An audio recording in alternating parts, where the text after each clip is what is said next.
Hello and welcome back. In this video we are going to create a category view and also a couple of other minor optimizations of the blog. First we can go to views.py to create a category view.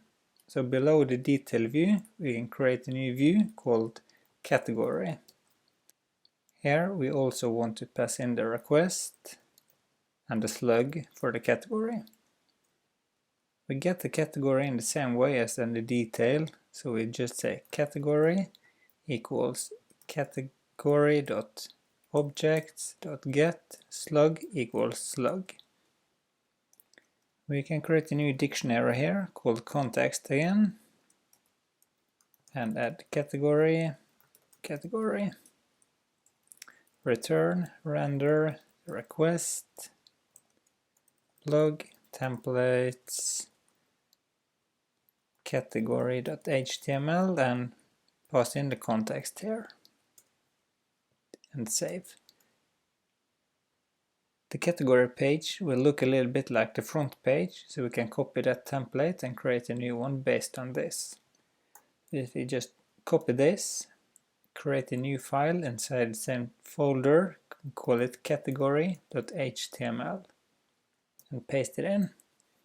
Since we're on a category page, we want to show the title for the category.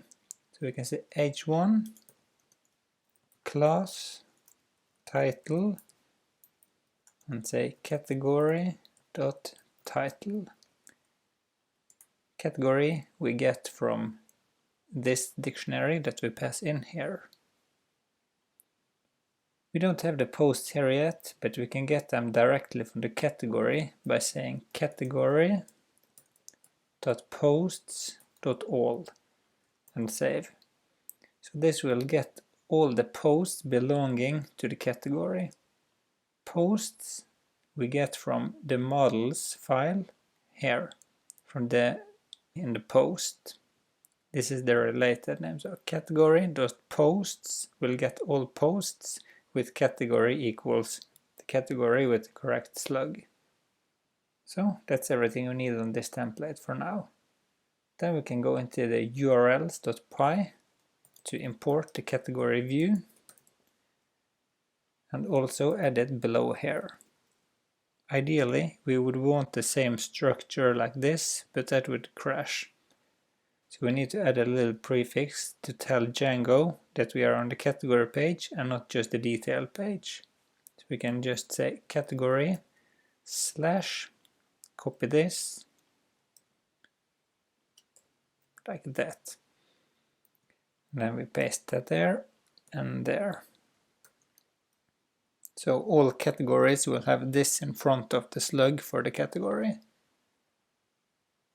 To visit the category page we need a link and we can add that in the detail view for the posts. So instead of just printing out the title, we can change this to a link. Use the same URL functions as in the previous video.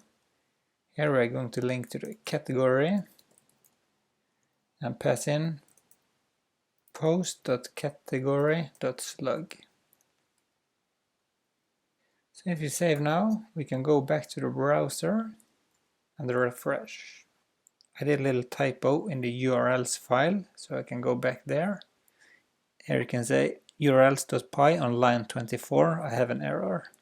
That path, P-A-H-T, is not defined. So if I go back to URLs again, fix this and save, then the code is working. So now I can click category 1 and you will see that we are on the category 1 page, showing 2 posts belonging to this category. Maybe the titles here should be a little bit smaller than this one. We can do that by changing the class of this title. So inside category we change from title to subtitle and save. And once we refresh it looks a little bit better. We can make this date a little bit cleaner by removing a little bit of it. Let's go into the category.html file. The date is printed like this, but Django has something called filters. We activate the filter by adding pipe and then writing the name of the filter, which in this case is date. And we can print, if you just want the year, we just say Y and save. If we refresh, we'll just get the year of the date added. But we maybe want the date and the month and maybe hour and minutes as well. Okay, so we say D for day, big M for month, and Y for year. Maybe we just use a small y to get just 20 instead of 2020.